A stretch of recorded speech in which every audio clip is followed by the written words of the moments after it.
Ever wondered how to create automation rules in Jira Project? These are nifty tools that streamline your workflow, saving you time and effort. Now let's dive straight into the step-by-step process of creating these rules.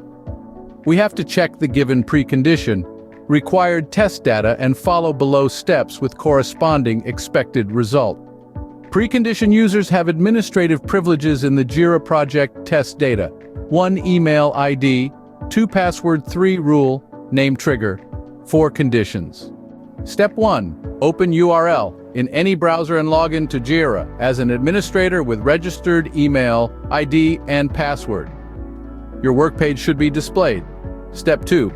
Navigate to particular project. The project board page should be displayed. Step 3. Click on the project settings present in the bottom of the left side menu bar. Project settings, details page should be displayed. Step 4. Click on the automation option.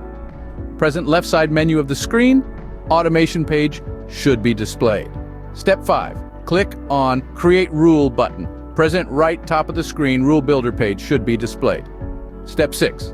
Add a trigger from below, recommended list, according to your requirement trigger should be added. Step 7. Click on Next button.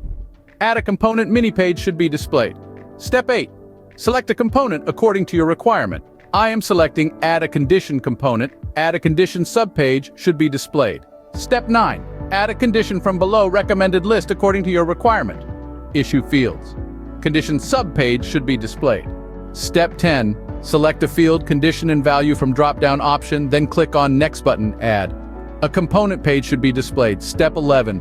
Now required to add an action component, select to add an action component. Add an action subpage should be displayed. Step 12. Select an action statement from the below list. Assign issue, subpage should be displayed.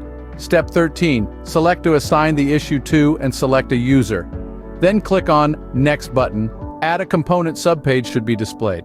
Step 14. Click on Turn on Rule button and enter rule name, then click on Turn on Rule button present below. Your rule has been turned on. Confirmation message should be displayed. Share your thoughts in below comment section.